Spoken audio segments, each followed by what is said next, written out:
A cold coastal wind moves across the North Atlantic in the years before the world breaks apart into global war, carrying with it the uneasy silence of a continent that believes itself stable while quietly drifting toward collapse.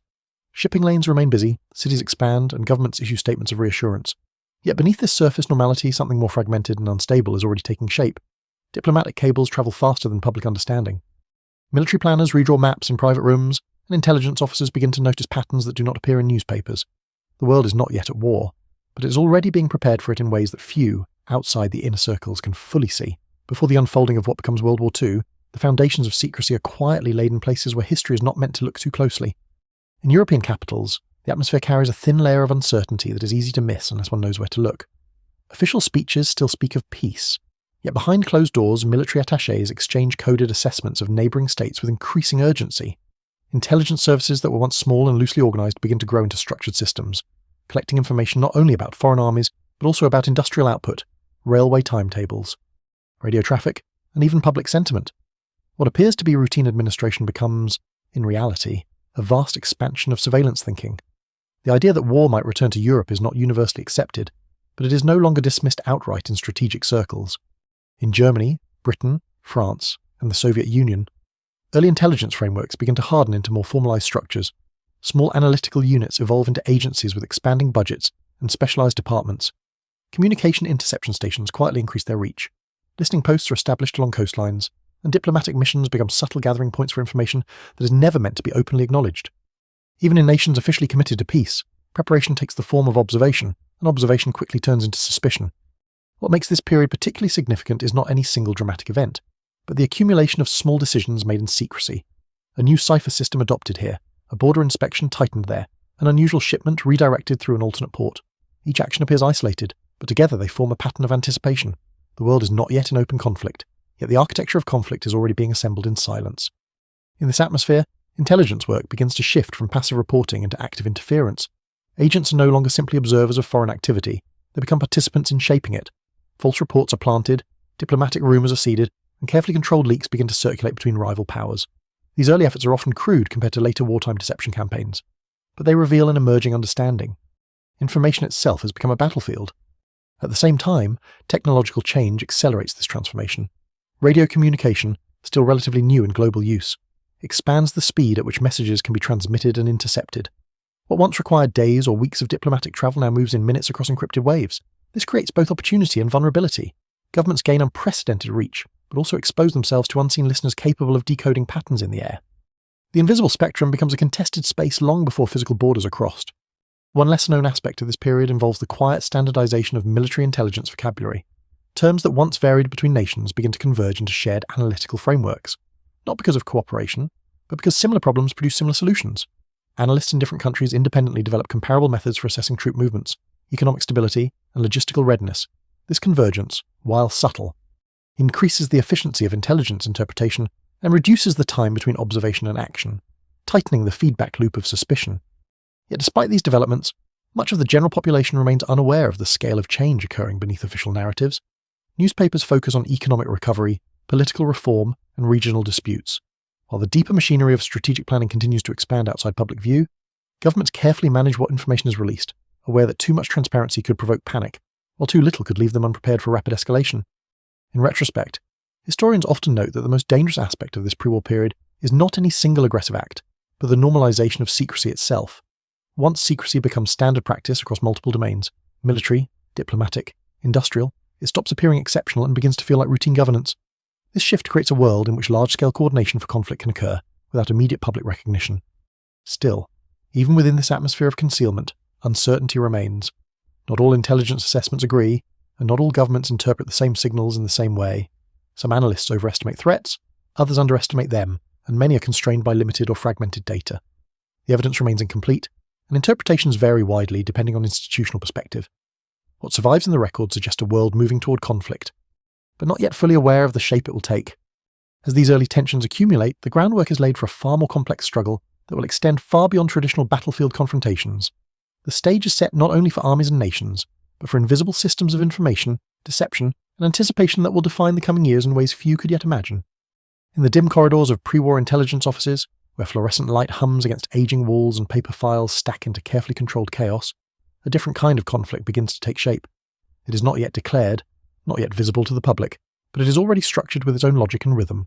Reports arrive from foreign embassies, intercepted messages are transcribed by hand, and analysts trace connections that may or may not exist. The early intelligence networks forming before World War II are still fragile, but they're growing into something far more systematic than anything seen in previous decades. Across Europe and beyond, intelligence gathering is no longer a secondary function of diplomacy. It becomes a parallel system of governance, operating in shadows alongside official state institutions.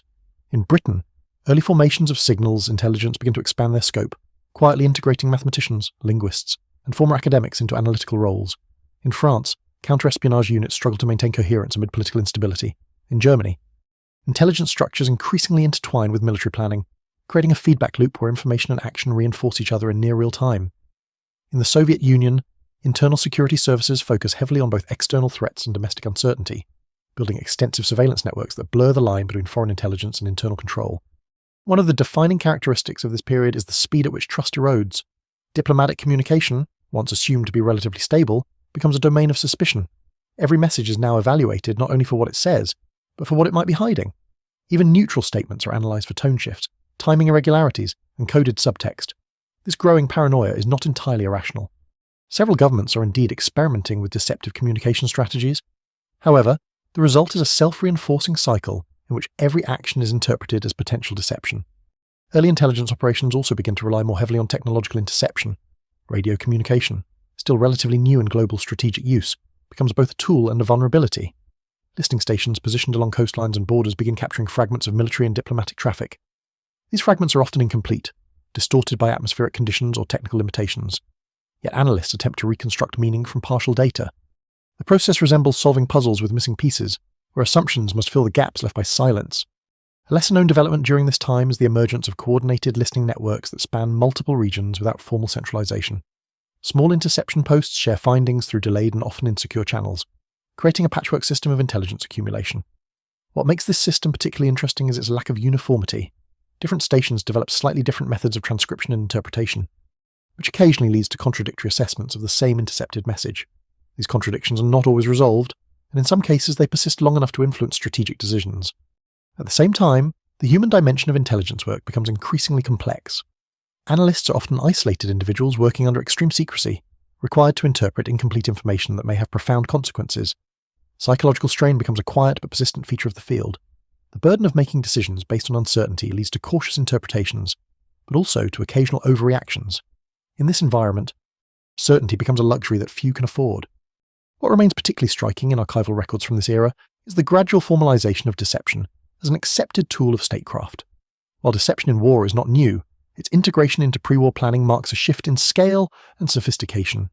Governments begin to consider not only how to protect information, but how to actively manipulate the perception of information in rival states.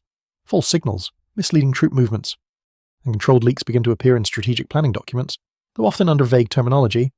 One example frequently noted by historians involves the use of deliberately ambiguous diplomatic statements that can be interpreted in multiple ways depending on the reader's assumptions. These statements are not outright lies, but structured uncertainty, designed to slow down or confuse analytical processes in foreign intelligence systems. The effectiveness of such strategies depends heavily on the assumptions made by the receiving side, which means that intelligence becomes less about objective truth and more about shaping interpretation. Meanwhile, civilian populations remain largely disconnected from these developments. Public discourse focuses on economic recovery, territorial disputes, and political ideology. While the deeper transformation of intelligence infrastructure remains hidden behind classification barriers, even journalists who suspect the existence of expanded surveillance systems often lack verifiable evidence to support their claims. This gap between perception and reality continues to widen as the intelligence apparatus grows more sophisticated. In some regions, early signs of resistance to surveillance expansion begin to appear within bureaucratic systems themselves. Certain officials express concern over the volume of intercepted data and the difficulty of distinguishing meaningful signals from background noise. The sheer scale of information collection creates a paradox. More data does not always lead to clearer understanding.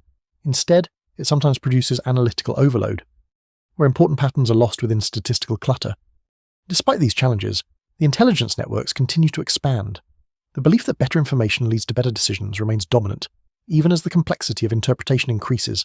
This belief drives investment in new technologies, training programs, and organizational restructuring. The system evolves not in a linear fashion, but through continuous adaptation to both external threats and internal limitations.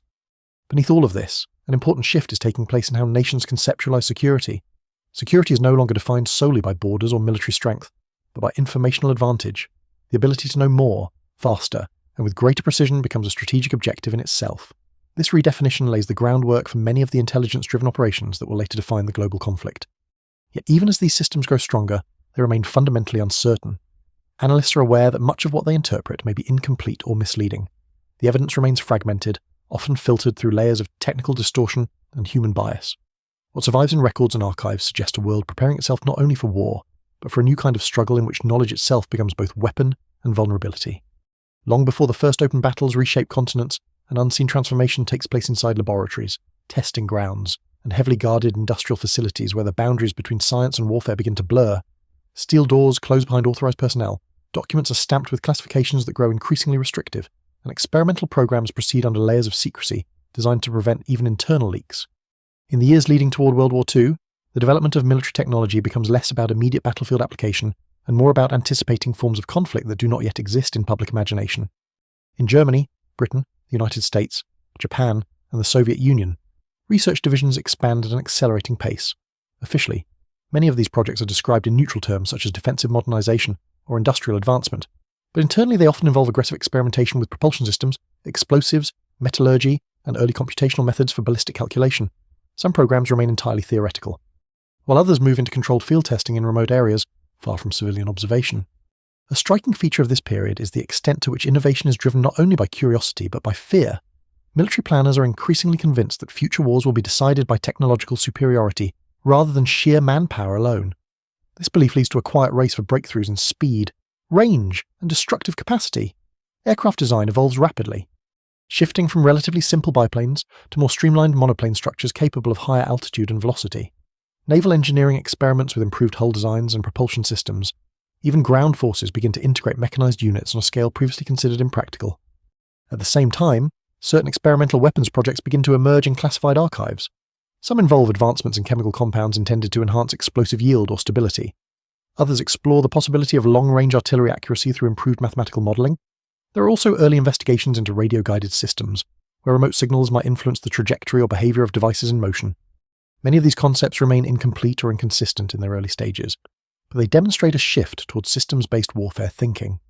One lesser-known aspect of this technological acceleration is the role of cross-disciplinary collaboration under secrecy. Engineers, physicists, chemists, and mathematicians are increasingly brought together in isolated research environments where their work is compartmentalized.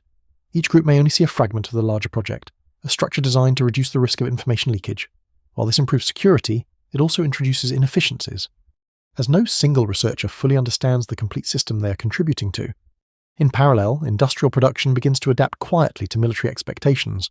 Factories expand their capacity under the guise of civilian manufacturing, but internal documentation often reveals dual-purpose outputs. Machine tools are refined for precision manufacturing, chemical plants increase output of specialized compounds, and transportation networks are subtly reorganized to prioritize strategic logistics routes. These changes are gradual enough that they rarely attract public concern, yet collectively they represent a significant reorientation of industrial society.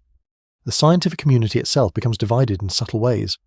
Some researchers embrace collaboration with military institutions, viewing it as a practical extension of applied science in a volatile world. Others express concern about the ethical implications of their work. Though open dissent is limited by political pressure and institutional loyalty, in several countries, academic freedom narrows as research funding becomes increasingly tied to state objectives. This does not halt scientific progress, but it redirects its trajectory towards specific strategic outcomes. Meanwhile, intelligence services begin to take a deeper interest in scientific research itself. Not only are enemy troop movements and political decisions monitored, but also laboratory publications, patent filings, and academic conferences. Even seemingly harmless scientific papers are analysed for hidden implications or potential military applications. This creates a feedback loop where scientific openness is constrained by security concerns, and secrecy in turn shapes the direction of research. A particularly important development during this time is the growing recognition that communication systems themselves could become decisive factors in warfare. Radio technology continues to evolve rapidly, and encryption methods are constantly being refined in response to interception risks. The idea of controlling information flow in real time begins to influence battlefield planning. Command structures start experimenting with decentralized communication models, where units can operate semi-independently based on prearranged protocols rather than direct orders alone. Despite these advances, uncertainty remains a defining characteristic of the entire technological landscape. Many experimental systems fail under real-world conditions, and some theoretical models prove too complex or unreliable for immediate use. In several cases, Competing design philosophies lead to parallel development paths that are never fully reconciled before wartime pressures force rapid selection of one approach over another. What survives in historical record suggests a landscape of innovation marked by both brilliance and fragmentation. Another less visible consequence of this period is the increasing secrecy surrounding scientific knowledge itself. Papers that might previously have been shared openly within international academic communities are now withheld or heavily redacted. Conferences that once encouraged broad exchange of ideas become more cautious, with attendance restricted and topics filtered for sensitivity. This fragmentation slows the natural diffusion of knowledge but increases the strategic value of what remains undisclosed. By the late stages of this pre-war technological build-up, a fundamental shift has occurred in how nations perceive scientific progress. It is no longer seen as purely a pursuit of understanding, but as a competitive domain with direct implications for survival. The boundaries between discovery and weaponization blur, and the pace of innovation begins to accelerate under the pressure of anticipated conflict. Still, even within this rapid transformation, no single actor fully grasps the totality of what is being built. Each nation sees only fragments of its rival's capabilities, interpreted through incomplete intelligence and cautious speculation. The evidence remains partial, and interpretations vary widely, but the direction of movement is unmistakable. A new kind of war is being prepared, one shaped not only by armies, but by laboratories, factories, and the quiet calculations of scientists working under conditions of extreme secrecy. In a dimly lit facility where chalkboards line the walls and paper sheets are pinned in overlapping layers of equations, code fragments, and linguistic patterns, a new kind of warfare begins to take form not on battlefields, but in the structure of language itself. Long before the full-scale escalation of World War II, intelligence agencies quietly recognized that the ability to conceal meaning inside communication is becoming as important as the ability to transmit it. The race to control information shifts from interception alone toward interpretation, and interpretation increasingly depends on breaking systems designed to hide intent within ordinary messages. Early cryptographic work, once limited to relatively simple substitution and transposition techniques, expands into far more complex mathematical structures. Governments invest in dedicated teams of mathematicians, linguists, and engineers who study patterns in repetition, frequency, and structure across intercepted communications. Messages that appear random often contain hidden regularities, and identifying those regularities becomes a matter of strategic importance. In some cases, breakthroughs come not from brute computational effort, but from subtle human insight into the habits of communication itself. Among the most significant developments of this period is the rise of mechanized encryption systems used by military organizations. These devices, designed to generate rapidly changing cipher patterns, dramatically increase the difficulty of interception analysis. Each day, or sometimes each message, produces a new configuration, rendering older decoding methods obsolete almost immediately. What had once been a relatively static field of cryptanalysis becomes a constantly evolving contest between generation and interpretation. At the same time, intelligence organizations begin to formalize interdisciplinary collaboration in ways previously uncommon outside academic settings. Mathematicians work alongside radio technicians, language specialists collaborate with engineers, and clerical staff become essential participants in decoding workflows. This blending of expertise creates a unique environment in which theoretical knowledge and practical application must coexist under conditions of extreme secrecy and urgency. A lesser-known but important aspect of this period is the emergence of pattern fatigue among analysts. The sheer volume of intercepted communications grows so large that even successful decoding efforts struggle to keep pace with incoming data. Analysts find themselves processing fragments of information without sufficient context, leading to partial interpretations that must later be revised or discarded. This constant revision process introduces a level of instability into intelligence assessments, where conclusions are often provisional rather than definitive. In several countries, early attempts are made to automate parts of the decoding process using mechanical calculation devices. These machines, though primitive by later standards, represent an important step toward computational intelligence systems. They are capable of performing repetitive calculations far faster than human operators, but they lack flexibility and cannot interpret ambiguous patterns without human guidance. Even so, their introduction begins to reshape expectations about the speed at which intelligence analysis can be conducted. Parallel to these developments, counterintelligence operations become increasingly sophisticated.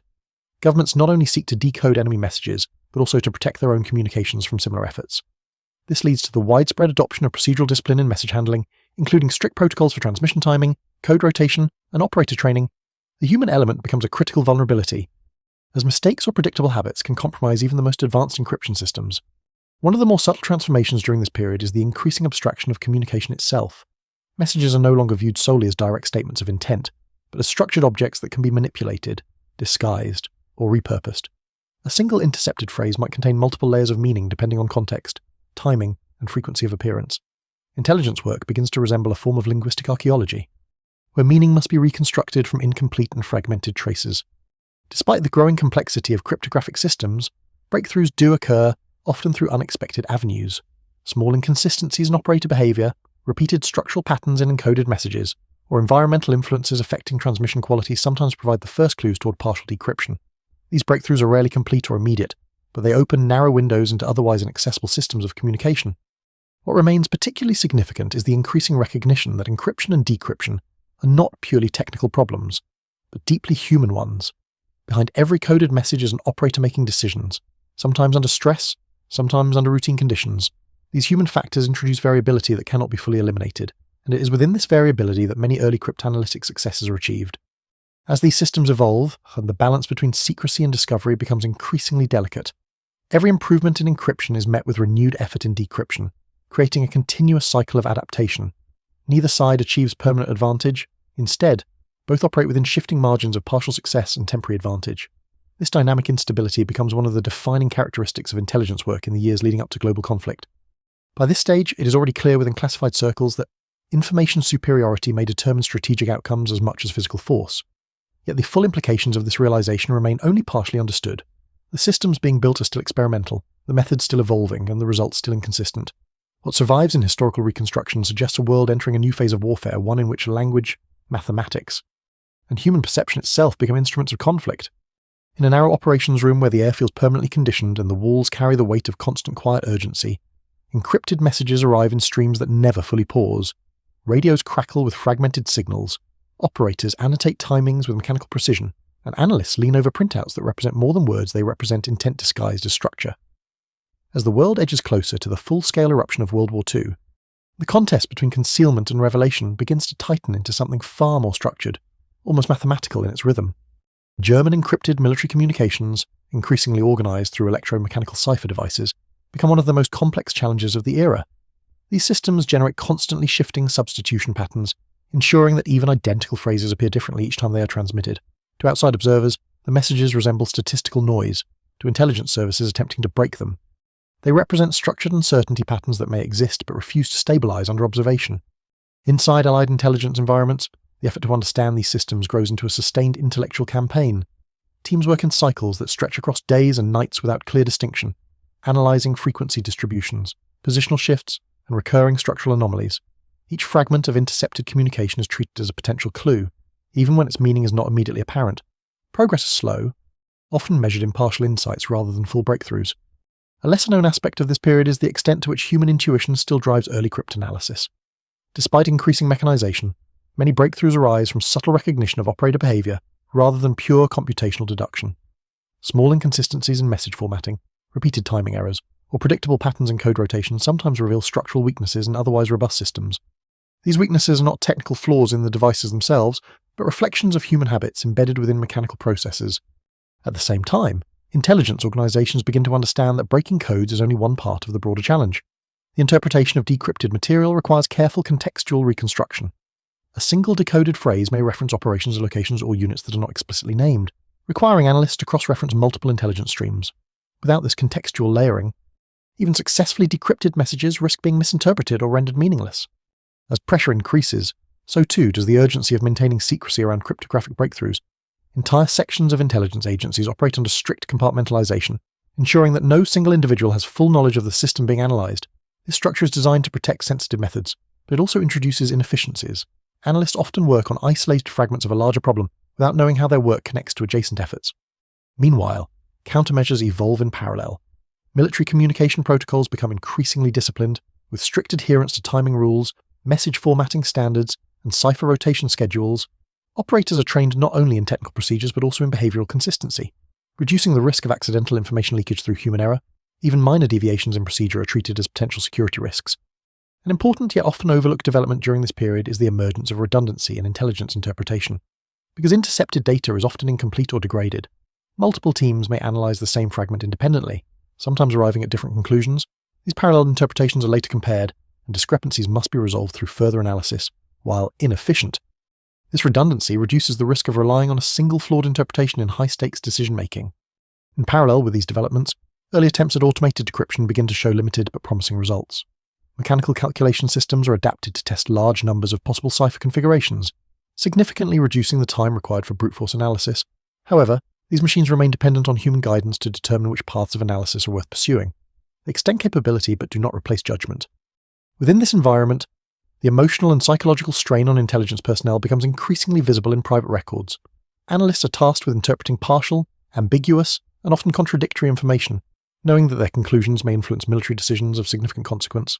The pressure to maintain accuracy under uncertainty creates a persistent undercurrent of fatigue, though it is rarely acknowledged publicly. At the same time, adversarial intelligence services continue to refine their own counterintelligence measures. False signals are occasionally introduced into communication channels, not only to confuse interception efforts, but also to test the reliability of enemy analysis systems. These controlled deceptions serve as both protection and probe, revealing how quickly and accurately opposing intelligence networks respond to anomalies.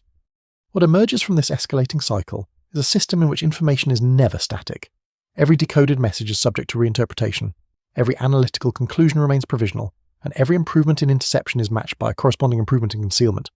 The result is not resolution, but continuous motion and intelligence environment defined by perpetual adjustment. By the time these systems reach their pre-war maturity, it is already clear within specialized circles that the struggle over communication has become central to strategic planning.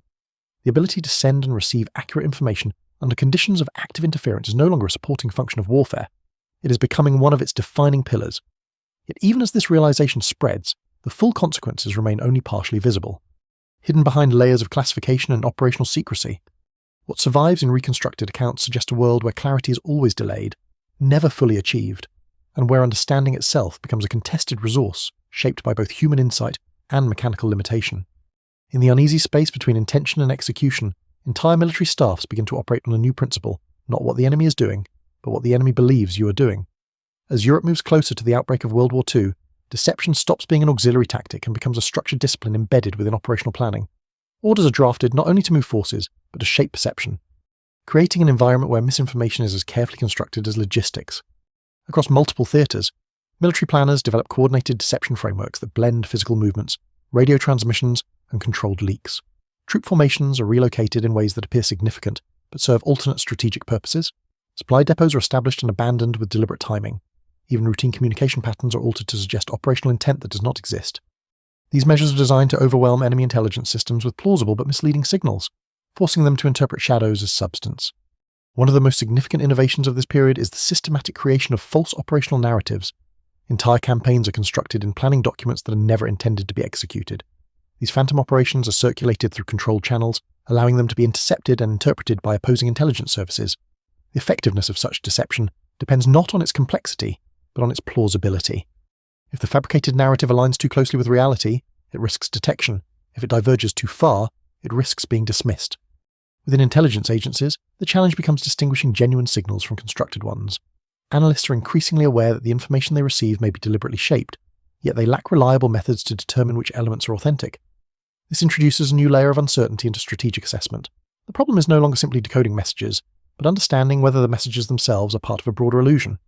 A lesser-known development in this period involves the coordination between air reconnaissance and radio intelligence. Aircraft patrols are sometimes instructed to observe specific regions not solely for enemy activity, but to verify whether enemy forces respond in expected ways to deceptive signals. This creates a feedback loop where deception is tested against observation, and observation in turn refines deception. The battlefield becomes a laboratory for perception management. At the same time, intelligence services refine their own internal security measures to protect deception plans from premature exposure.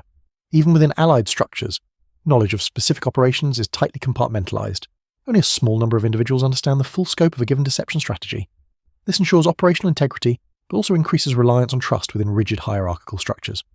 In several cases, deception efforts extend beyond military movements into economic and industrial signals. Manufacturing outputs are adjusted to suggest different production priorities. Transportation schedules are subtly modified to create the impression of resource allocation that does not reflect actual distribution. Even public-facing infrastructure projects occasionally serve dual purposes, functioning both as legitimate developments and as components of broader strategic misdirection. Despite the sophistication of these methods, their success is never guaranteed. Enemy intelligence systems are also evolving, learning to identify patterns of inconsistency and statistical anomalies that may indicate deception. This creates a dynamic environment in which deception and counter-deception evolve in parallel, each attempting to anticipate the analytical methods of the other. No single system achieves dominance. Instead, both sides operate within shifting margins of partial understanding. Within intelligence analysis centers, the psychological burden of this uncertainty intensifies.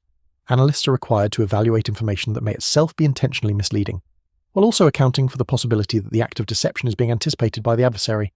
This recursive uncertainty produces a condition where certainty becomes increasingly rare, and confidence must be calibrated carefully against incomplete evidence. A particularly striking aspect of this period is the emergence of what later historians describe as layered deception. Instead of relying on a single false narrative, planners construct multiple overlapping narratives, each designed for different channels of interception. Some are intended for radio intelligence, others for human espionage, and still others for indirect observation. These layers occasionally intersect in complex ways, producing a strategic environment where even accurate information must be interpreted cautiously. Meanwhile, technological advances continue to influence deception methods. Radio transmission patterns are manipulated not only in content but in timing and frequency, creating artificial rhythms that suggest operational readiness or inactivity. Signal strength variations, transmission delays, and even deliberate background noise become part of the informational landscape. The medium itself becomes an instrument of strategic misdirection. In this evolving environment, intelligence organizations begin to recognize that deception is not merely a tool of war, but a condition of information itself under wartime pressure. Every signal carries the potential for multiple interpretations, and every interpretation carries the risk of being shaped by design rather than reality. This realization fundamentally alters how intelligence is processed, shifting emphasis from absolute certainty to probabilistic assessment. Still, even within this increasingly complex system, moments of clarity occasionally emerge, when deception aligns too closely with expectation, or when unintended inconsistencies appear in carefully constructed narratives. Analysts can sometimes detect the underlying structure of misdirection. These moments are rare, fragile, and often only recognized in retrospect, but they provide critical insight into the architecture of wartime deception. By this stage, deception has become inseparable from operations themselves. It is not an external layer applied to military planning, but an internal logic shaping how operations are conceived, communicated, and executed. What survives in historical reconstruction suggests a world where truth and illusion are no longer distinct categories in military intelligence, but interwoven elements of a single strategic system. In cities under occupation, where streetlights dim earlier than official curfews require and conversations are measured in cautious fragments, resistance begins not as a unified movement, but as a scattered collection of survival instincts. As the war effort expands across Europe under World War II, control is enforced through visible authority, but opposition grows in spaces that are deliberately overlooked basements, attics, rural crossings, and forgotten industrial corridors where surveillance is thinner and trust is built slowly, one exchange at a time. What later becomes known as organized resistance often begins with small acts that are almost indistinguishable from daily adaptation: a delayed shipment, a misdirected document, a message passed through a chain of unrelated individuals. These actions, taken individually, rarely appear significant, yet over time they form networks of cooperation that rely on discretion rather than structure. Formal leadership is rare, and when it exists, it is often distributed across multiple layers to reduce the risk of collapse under pressure. One of the most important features of resistance networks is their dependence on information scarcity. Unlike formal military organizations, these groups operate without reliable intelligence infrastructure. Information is fragmented, delayed, and frequently uncertain. As a result, decision-making is often based on partial knowledge and rapid adaptation rather than comprehensive planning. This creates a system that is flexible but vulnerable, capable of survival but not stability. Communication within these networks relies on methods that are deliberately understated. Messages are concealed in ordinary correspondence, signals are embedded in routine behavior, and movements are coordinated through indirect reference rather than explicit instruction. Even seemingly trivial actions, such as the placement of objects or the timing of arrivals, can carry encoded meaning understood only by those within the network. A lesser-known aspect of resistance activity is the role of informal logistics systems. Supplies do not move through centralized channels but through overlapping chains of custody, often involving individuals who are unaware of the full significance of what they are carrying. This compartmentalization reduces risk but also increases the likelihood of loss or misdirection. Despite this, such systems persist because they are difficult to fully dismantle. At the same time, occupying forces develop increasingly sophisticated countermeasures, surveillance expands into civilian environments, informant networks are established, and administrative systems are reorganized to detect irregular patterns of behavior, yet these measures often struggle against the decentralized nature of resistance activity. The absence of fixed structure makes it difficult to identify a single point of failure.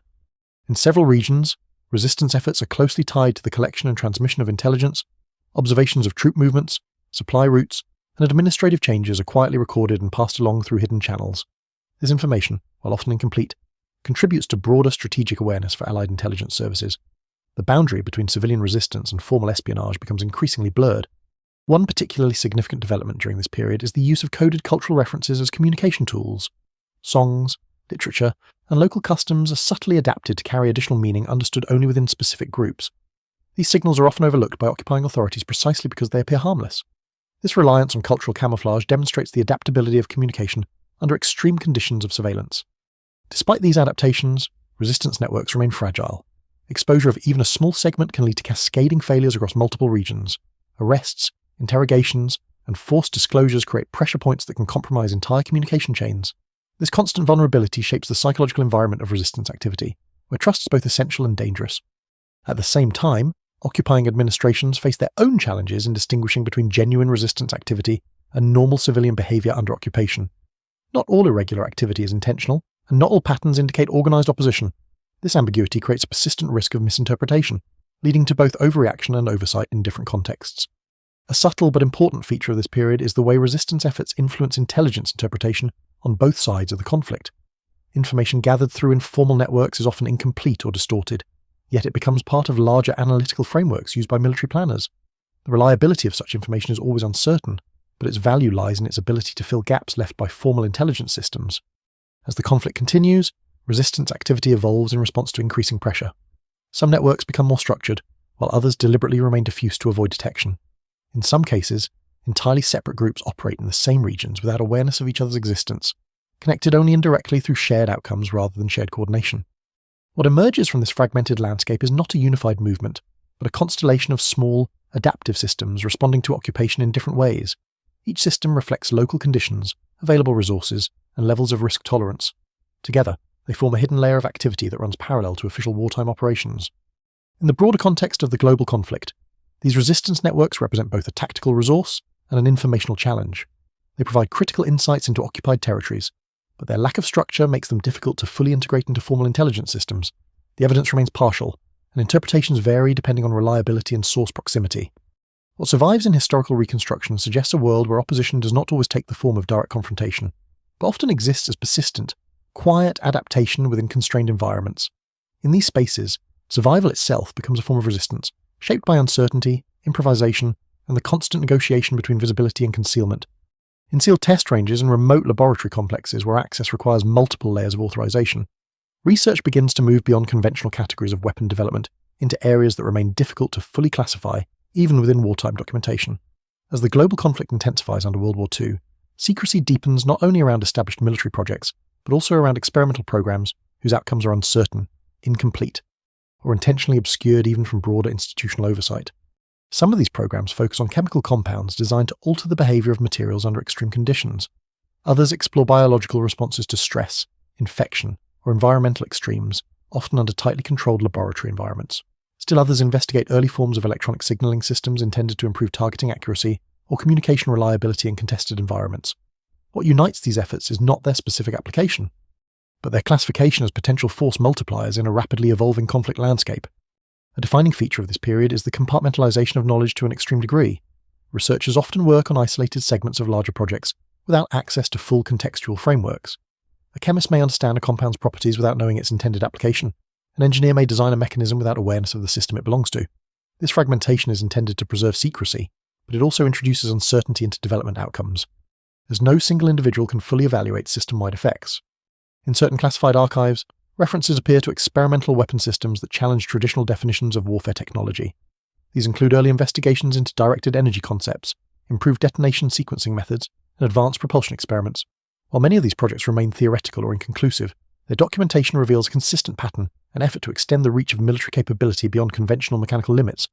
One lesser-known aspect of this era involves the tension between scientific caution and operational urgency. Scientists working within military frameworks often express concern about incomplete testing cycles, while military planners emphasize the necessity of rapid deployment. This tension creates a compressed development environment in which experimental systems may be field-tested under conditions that would normally be considered premature in civilian scientific standards. At the same time, ethical boundaries in research begin to shift under wartime pressure. Experiments involving human subjects are recorded in fragmented and heavily classified documentation, often with limited methodological transparency. Historians continue to debate the full extent and nature of these activities, as surviving records are incomplete and sometimes contradictory.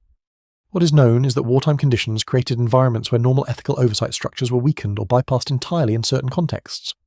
Despite these disturbing developments, not all experimental research is oriented toward direct destruction. Some programs focus on protective technologies, including improved armor materials, medical treatment advancements for battlefield injuries, and early forms of trauma response research. These efforts reflect a parallel desire to reduce casualties even as destructive capacity increases elsewhere. In parallel with physical experimentation, early computational thinking begins to influence military research design. Complex calculations related to trajectory prediction, structural stress analysis, and signal processing are increasingly delegated to mechanical calculation devices. These systems remain limited in flexibility, but represent an important step toward automated analysis. Their presence signals a gradual shift in how problem-solving is approached under conditions of large-scale conflict.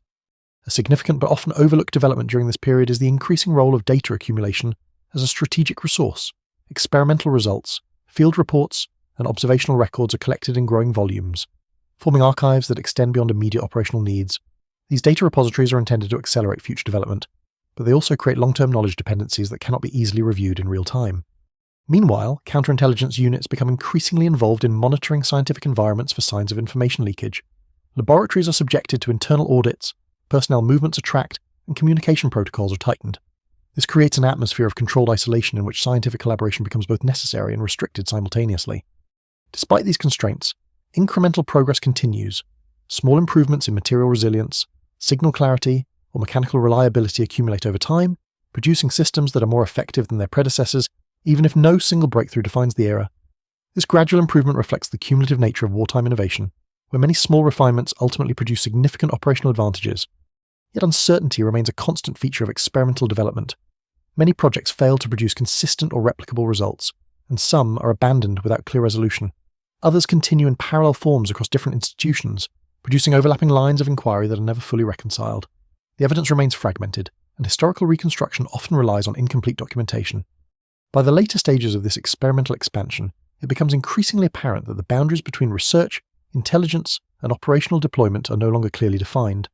Scientific discovery feeds directly into military application, while battlefield experience feeds back into research priorities. This continuous loop accelerates development, but also increases systemic complexity. What survives in the record suggests a wartime environment in which knowledge itself becomes both highly specialized and deeply fragmented, shaped by urgency, secrecy, and the constant pressure to anticipate unknown future threats. The result is a landscape of innovation that advances rapidly but unevenly, leaving behind gaps that future historians can only partially reconstruct. In a vast, heavily restricted complex where access corridors are measured by clearance level rather than physical distance, a concentration of scientific effort emerges that quietly reshapes the strategic horizon of the entire war. As global conflict expands under World War II, a program takes shape whose purpose is not immediately understood outside a small circle of decision-makers. Its objectives are defined in fragments, its scope distributed across multiple facilities, and its progress concealed beneath layers of classification that extend far beyond ordinary military secrecy. The scientific work inside this program is driven by an unusual convergence of theoretical physics, engineering, and industrial mobilization. Researchers operate in environments where time is compressed by urgency and expanded by uncertainty, where each calculation may represent either a breakthrough or a dead end, depending on variables not yet fully understood. The work involves studying fundamental processes at levels of energy and scale that require entirely new methods of measurement and control, far beyond conventional wartime engineering. One of the most important features of this effort is the degree of compartmentalization enforced across all stages. Individual teams are assigned narrowly defined problems without access to the broader purpose of the system they are contributing to. A material scientist may examine behavior under extreme conditions without knowing the final application. A physicist may refine theoretical models without visibility into experimental implementation. This structure is designed to preserve secrecy at the highest level, but it also produces a fragmented understanding even among senior personnel. As the program develops, its infrastructure expands rapidly across multiple locations, often in geographically isolated areas selected for security and logistical control. Specialized facilities are constructed or repurposed with reinforced containment systems, precision instrumentation environments, and secure transport corridors for sensitive materials. The scale of this expansion remains hidden from public awareness. Even as it draws increasing amounts of national resources and scientific expertise, a lesser-known dimension of this period is the tension between theoretical possibility and engineering feasibility. Many of the concepts being explored exist first as mathematical models that suggest extraordinary potential outcomes, but translating these models into physical systems introduces enormous technical challenges. Temperature control, material stability, energy containment, and measurement precision all become limiting factors that slow progress and require iterative redesign. Within the scientific community attached to the program, there is a persistent awareness that the work being conducted may have consequences far beyond immediate military application. Some researchers express concern about the long-term implications of the systems under development. Though such concerns are rarely formalized due to the constraints of classification and wartime urgency, ethical discussion becomes indirect, often replaced by technical language that masks broader questions of responsibility. At the same time, intelligence services maintain close oversight of the program, not only to protect it from external interference but also to monitor internal security risks. Background checks, communication restrictions, and controlled information flow become standard procedures. Even minor deviations in protocol are treated as potential vulnerabilities. The result is an environment of extreme procedural discipline combined with intellectual isolation. Despite these constraints, Incremental progress continues through iterative experimentation. Small refinements in measurement accuracy, containment methods, and system stability accumulate over time. Each improvement may appear minor in isolation, but collectively they represent a steady expansion of capability. The pace of development is uneven, with periods of rapid advancement followed by setbacks caused by technical or logistical limitations. Another significant aspect of this program is the reliance on emerging industrial coordination systems. Large-scale manufacturing capacity is gradually aligned with experimental requirements, allowing prototype components to be produced with increasing precision. This integration between scientific research and industrial production marks a shift toward a more unified model of technological development under wartime conditions. However, uncertainty remains deeply embedded in every stage of the process.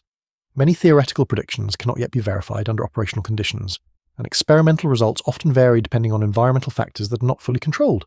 As a result, interpretations of progress are frequently provisional, subject to revision as new data becomes available. Outside the immediate confines of the program, only fragmented awareness exists of its true scale and purpose. Occasional references appear in logistical reports, budget allocations, or industrial supply chains, but these fragments do not form a coherent public picture. Even within government structures, only a limited number of individuals have access to the full scope of operations. What emerges from historical reconstruction is a complex system of knowledge production operating under extreme secrecy, where scientific discovery, industrial capability, and strategic intent converge into a single, highly compartmentalized structure. It is a system defined not only by what it achieves, but by what it conceals. As the war continues to expand in scale and intensity, the implications of this hidden scientific effort remain largely unknown to the broader world. Yet within classified circles, it is already understood that the outcomes of this work may fundamentally alter the nature of future conflict in ways that cannot yet be fully predicted. Far from the enclosed laboratories and theoretical frameworks of advanced research programs, another form of warfare unfolds across oceans and deep maritime corridors where visibility is limited and detection depends on fleeting signals and imperfect instruments. As the global conflict intensifies under World War II, the sea becomes not a boundary between continents, but a vast and shifting battlefield where silence is often more dangerous than sound. Submerged operations expand rapidly as naval strategies adapt to the increasing importance of stealth and endurance. Submarines operate in long, isolated patrols, navigating through layers of thermal variation and acoustic distortion that complicate detection. Each vessel moves within an environment where information is incomplete by default, and survival depends on interpreting subtle changes in water temperature, engine noise, and distant propeller signatures. The ocean becomes a medium of partial knowledge, where certainty is rarely possible, and decisions must be made in seconds based on fragmented perception. One of the defining features of this maritime conflict is the emergence of coordinated hunting strategies and counter-strategies. Surface fleets and air reconnaissance units work together to detect submerged vessels, while submarines rely on evasive routing, unpredictable movement patterns, and passive detection techniques. Neither side achieves consistent dominance, resulting in a prolonged struggle characterized by adaptation and counter-adaptation, rather than decisive resolution. A lesser-known aspect of this undersea conflict is the importance of communication discipline. Submarine commanders are often required to maintain radio silence for extended periods, transmitting only under strict conditions. This creates significant challenges for coordination, as operational instructions must be pre-planned or inferred from limited updates. The absence of real-time communication increases autonomy at the unit level, but also introduces strategic uncertainty at higher command structures. In parallel, advancements in sonar and detection technologies begin to reshape naval engagement patterns. Early acoustic systems are capable of identifying disturbances in underwater environments, but their accuracy is affected by environmental variables such as salinity, temperature gradients, and ocean floor topology. As a result, interpretation of sonar data requires careful calibration and significant human judgment. False positives and ambiguous readings are common, adding another layer of uncertainty to already complex operational environments. A particularly important but often underrepresented element of this maritime struggle is the role of convoy systems. Merchant vessels transporting essential supplies are grouped into coordinated formations designed to reduce vulnerability. These convoys rely heavily on escort protection, communication discipline, and route planning that attempts to minimize exposure to known threat zones. The effectiveness of these systems varies depending on intelligence accuracy, environmental conditions, and the adaptability of opposing forces.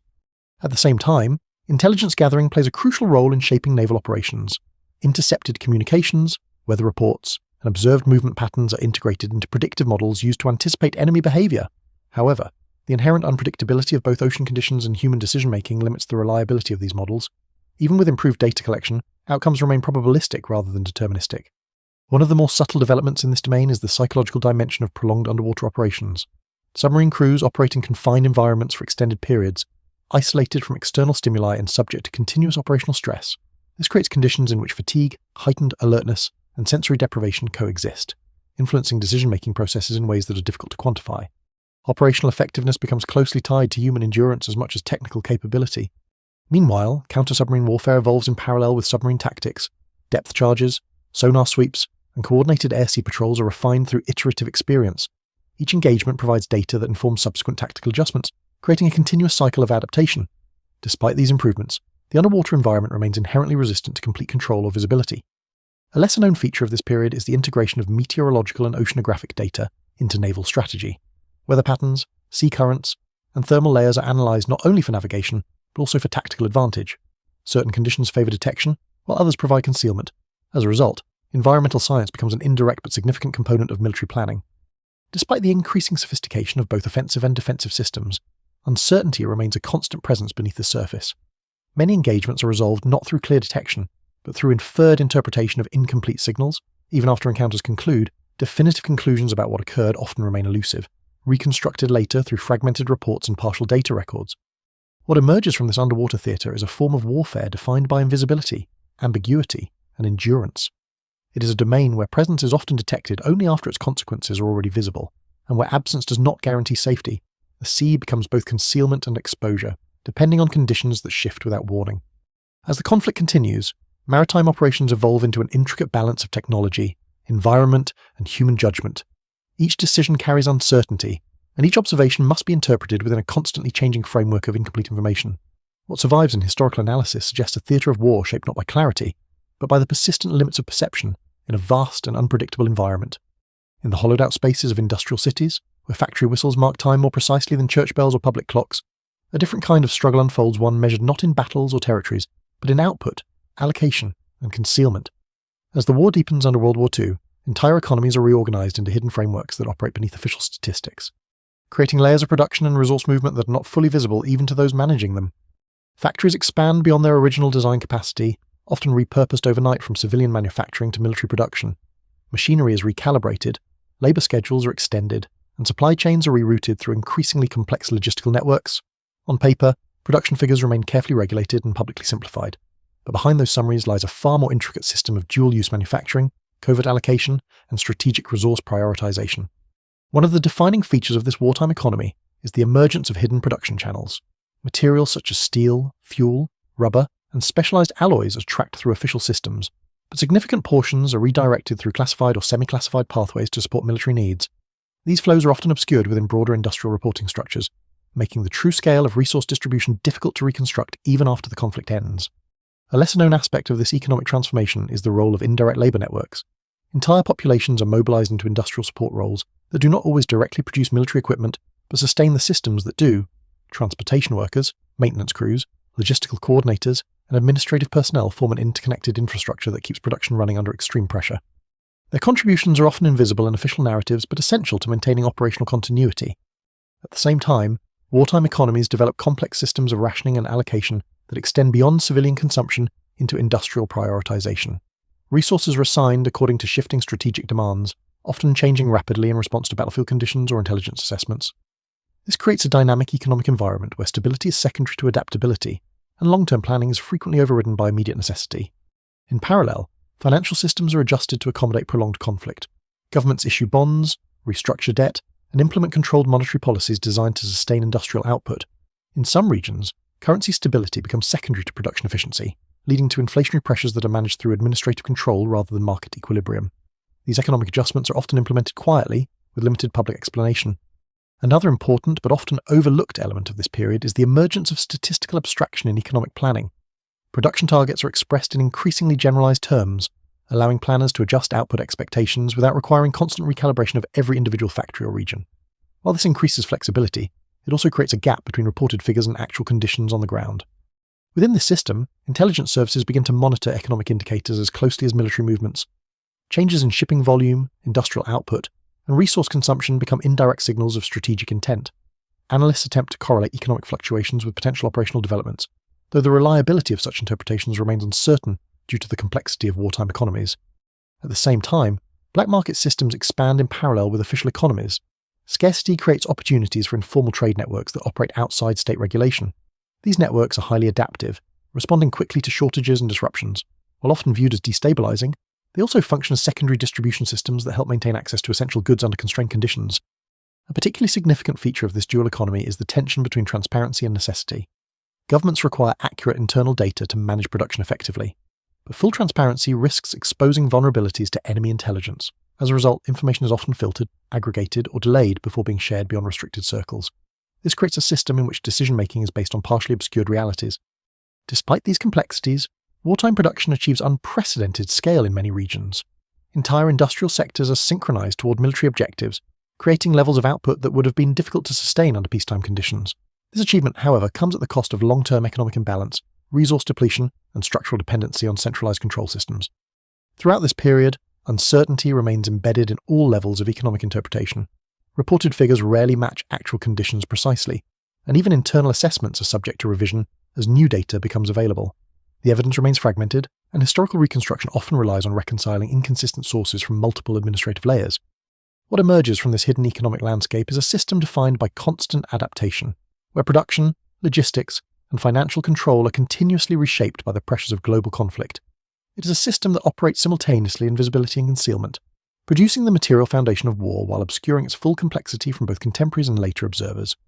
In the quiet offices of intelligence coordination centers, where walls are covered with overlapping maps, annotated timelines, and fragmented reports from multiple continents, a different kind of war unfolds, one that exists not in direct confrontation, but in interpretation itself. As the global conflict intensifies under World War II, intelligence agencies increasingly rely on layered analysis systems that attempt to synthesize fragmented data into coherent strategic understanding. Even as the volume of incoming information grows beyond traditional processing capacity, information arrives from multiple sources, simultaneously intercepted communications, resistance reports, aerial reconnaissance, prisoner interrogations, and economic indicators. Each source carries its own degree of uncertainty, distortion, and delay. Analysts are required to integrate these disparate streams into unified assessments, knowing that each layer may contain inaccuracies or deliberate manipulation. The result is not a single clear picture, but a constantly shifting approximation of reality. One of the most important developments during this period is the formalization of multi-source correlation techniques. Instead of relying on individual reports, intelligence teams begin comparing patterns across different types of data. A sudden change in rail traffic may be compared with intercepted radio activity and observed troop movements. When multiple indicators align, confidence increases, but even then, conclusions remain probabilistic rather than absolute. A lesser-known aspect of this analytical system is the reliance on delayed verification cycles. Information is often held back until it can be confirmed through secondary or tertiary sources. This creates a time lag between observation and decision, meaning that strategic assessments are frequently based on slightly outdated conditions. In fast-moving operational environments, this delay can have significant consequences, requiring constant revision of earlier judgments. At the same time, intelligence agencies begin to formalize uncertainty as a measurable factor. Rather than presenting conclusions as definitive statements, analysts assign degrees of confidence based on source reliability, consistency of evidence, and historical accuracy of similar patterns. This represents a shift toward probabilistic reasoning in military decision-making, where certainty is replaced by structured likelihoods. Another important but often overlooked feature of this period is the emergence of centralized intelligence synthesis hubs. These institutions are tasked with integrating information from multiple regional offices, reducing duplication of effort while attempting to maintain analytical consistency. However, centralization also introduces bottlenecks, as the volume of data often exceeds the capacity of any single coordination center to process in real time. Within these systems, human judgment remains essential.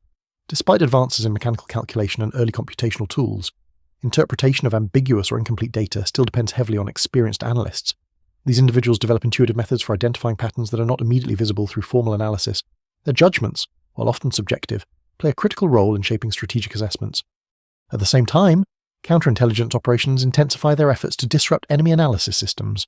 False information is introduced into communication channels, captured agents are sometimes used to transmit controlled narratives, and deceptive patterns are embedded within operational signals. This creates an environment where analysts must constantly evaluate not only what information is present, but whether its presence itself is intentional. A particularly significant aspect of this intelligence environment is the feedback loop between analysis and action. Strategic decisions based on intelligence reports often generate observable consequences, which are then reabsorbed into the intelligence system as new data. This creates a recursive cycle in which interpretation influences reality, and reality in turn reshapes interpretation. Over time, this loop becomes increasingly complex and difficult to disentangle. Despite these challenges, intelligence coordination achieves a level of effectiveness that significantly influences the direction of the war. Rapid dissemination of interpreted information allows for more responsive strategic adjustments, even when underlying data remains uncertain. However, this responsiveness is always constrained by the inherent limitations of incomplete knowledge. A lesser-known element of this period involves the archival accumulation of intelligence records. Vast quantities of reports, transcripts, and analytical summaries are stored for future reference, creating historical datasets that extend far beyond immediate operational use. These archives later become essential for reconstructing the sequence of wartime events, though they themselves reflect the biases and limitations of their original context. Throughout this system, uncertainty remains a constant presence. Even highly coordinated intelligence networks cannot fully eliminate ambiguity from rapidly changing environments. Analysts must operate within a framework where incomplete information is the norm rather than the exception, and where decisions must often be made before full verification is possible. What emerges from this intelligence landscape is a complex architecture of interpretation layered upon interpretation, where knowledge is continuously constructed, revised, and re-evaluated. It is a system shaped not only by the availability of information, but by the limits of human and technological capacity to process it under extreme pressure. As the war continues, this evolving intelligence structure becomes one of the defining forces shaping strategic outcomes. Yet even within its growing sophistication, it remains fundamentally constrained by uncertainty, fragmentation, and the constant tension between speed and accuracy in a world defined by rapidly shifting conditions. In the silent corridors of intelligence bureaus where classified files are stored behind reinforced doors and access is granted only through layered authorization, the war begins to leave behind a different kind of residue, not of battlefields or destroyed cities, but of contradictions that accumulate inside reports that no longer fully agree with one another. As the global conflict continues under World War II, intelligence work becomes less about discovery and more about reconciliation of fragmented truths that resist alignment. Across multiple theatres, analysts begin to notice that even when data is abundant, clarity does not necessarily improve. Different branches of intelligence produce parallel interpretations of the same events, each shaped by its own sources, methods, and institutional biases. Reconciling these versions becomes a central task of wartime analysis, requiring constant revision of previously accepted conclusions. What once appeared as linear understanding gradually transforms into layered uncertainty. One of the most important developments during this stage is the increasing reliance on cross-validation between independent intelligence systems. Reports derived from signals interception are compared with aerial reconnaissance, while resistance information is checked against logistical records and prisoner interrogations. Even when multiple sources appear to converge, subtle inconsistencies often remain, forcing analysts to assign weighted confidence rather than definitive judgment. A lesser-known aspect of this period is the growing recognition that intelligence errors are not always the result of deception or failure, but sometimes emerge from structural limitations in how information is collected and processed. Delays in transmission, incomplete reporting chains, and environmental interference all contribute to distortions that cannot be fully corrected even with advanced analytical methods.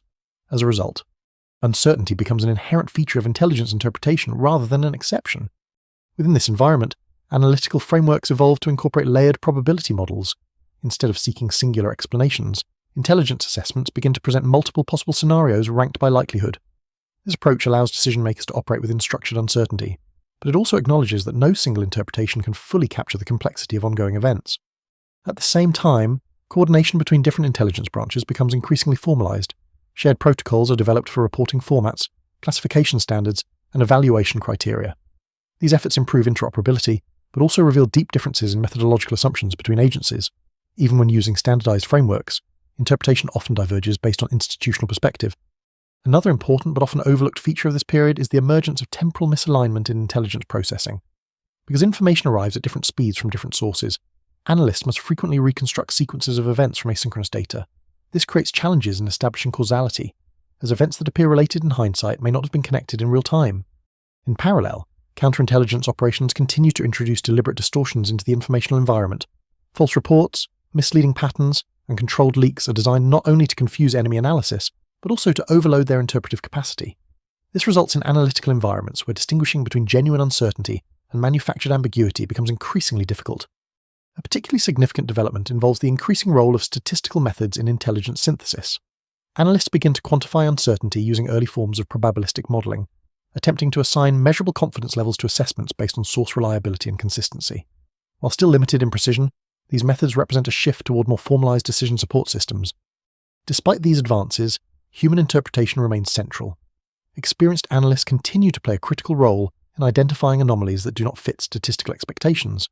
Their expertise allows them to recognize patterns that are not easily captured by formal models, particularly in cases where adversaries deliberately exploit predictable analytical frameworks. At the same time, intelligence archives expand rapidly, creating vast repositories of historical data that extend beyond immediate operational use. These archives become essential for long-term analysis, allowing patterns to be studied across extended timeframes. However, the sheer volume of material introduces its own challenges, as retrieval and synthesis become increasingly complex tasks. Within this expanding system, a subtle but important shift occurs in how intelligence is perceived. It is no longer viewed as a tool for achieving certainty, but as a mechanism for reducing uncertainty within acceptable operational thresholds. This conceptual change reflects an acceptance that complete knowledge is unattainable in dynamic conflict environments. Even as the system becomes more sophisticated, contradictions persist. Reports that appear consistent at one level of analysis may diverge when examined in greater detail. This recursive instability ensures that intelligence work remains an ongoing process of revision rather than final resolution. What emerges from this stage of the war is an intelligence landscape defined not by clarity, but by structured ambiguity. Information is abundant, but interpretation remains contested. Knowledge is continuously assembled and reassembled, shaped by both technological systems and human judgment operating under conditions of persistent uncertainty. As the conflict moves forward, this layered complexity becomes one of its defining characteristics, influencing strategic decisions across multiple levels while never fully resolving the fundamental limitations of incomplete information. In the final phase of global conflict, where entire continents are already shaped by years of sustained warfare and exhaustion settles into both military and civilian systems, intelligence operations take on an almost self-referential character. As the structure of World War II moves toward its conclusion, the information networks built over years of expansion begin to turn inward, analysing not only the enemy, but their own accumulated systems of interpretation, correction, and error.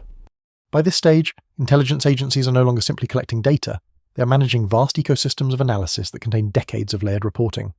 Old assessments remain archived alongside newly generated ones, and contradictions between them are not always resolved but instead preserved as part of the historical record.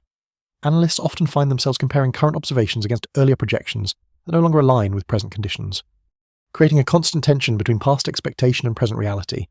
One of the most important features of this late war intelligence environment is the accumulation of interpretive debt. Decisions made earlier in the conflict, based on incomplete or incorrect information, continue to influence ongoing analysis. Correcting these inherited assumptions requires not only new data, but also the systematic re-evaluation of entire analytical frameworks.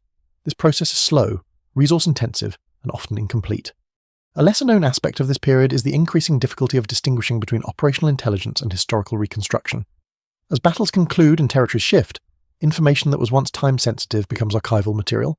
However, the context in which that information was originally produced is often lost or fragmented, making later interpretation dependent on incomplete metadata and partial recollection.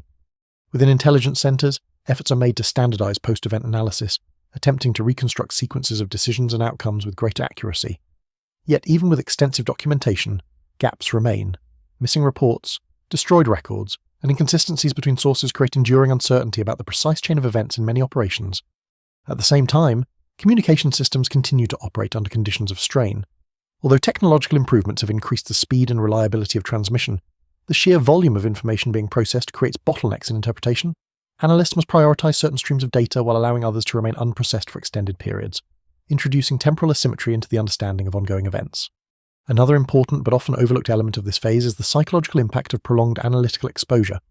Individuals tasked with continuous interpretation of fragmented and high-stakes information often develop a heightened sensitivity to ambiguity.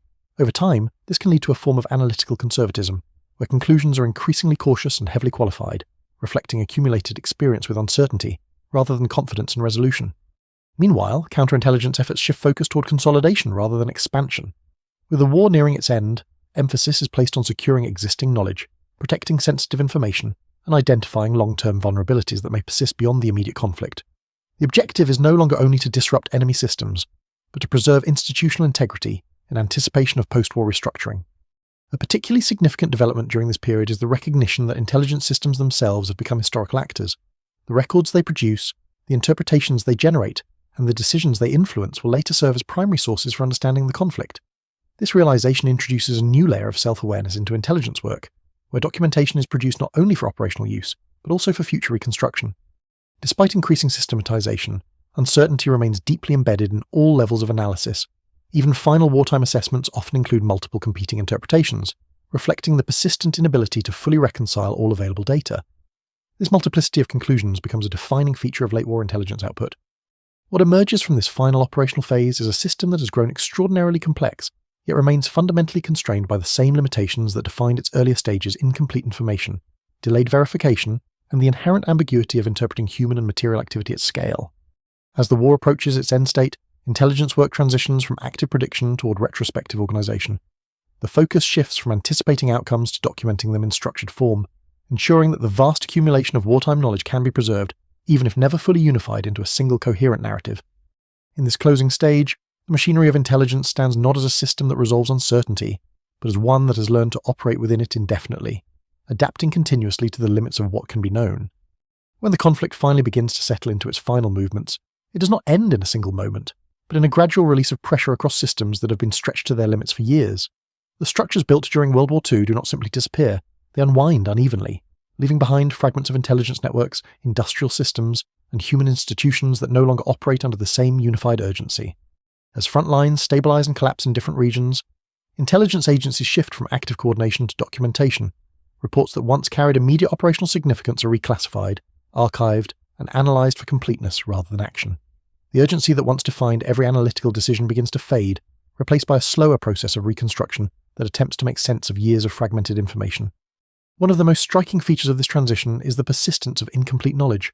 Even as access to captured records, intercepted archives, and internal documents expands dramatically, full clarity remains elusive. Many operational decisions made during the war were based on partial or misleading information, and reconstructing the original context of those decisions proves difficult, even with extensive post-war access. The evidence remains abundant. But coherence is not guaranteed by volume. A lesser-known aspect of this post-conflict environment is the continued existence of analytical systems that were never fully dismantled. Some intelligence frameworks remain active in reduced form, repurposed for monitoring emerging geopolitical conditions. Others are absorbed into new institutional structures, carrying forward methods, classifications, and interpretive habits developed during wartime. The legacy of these systems persists not only in archives, but in the continued shape of how information is evaluated. Within historical reconstruction efforts, researchers encounter recurring contradictions between official records, operational logs, and personal accounts. These discrepancies are not always resolvable. In some cases, multiple versions of the same event coexist without a definitive hierarchy of accuracy. This forces historians and analysts to adopt probabilistic interpretations even in retrospective analysis, echoing the uncertainty that defined wartime intelligence itself. At the same time, technological advancements that accelerated during the conflict begin to enter civilian and scientific domains.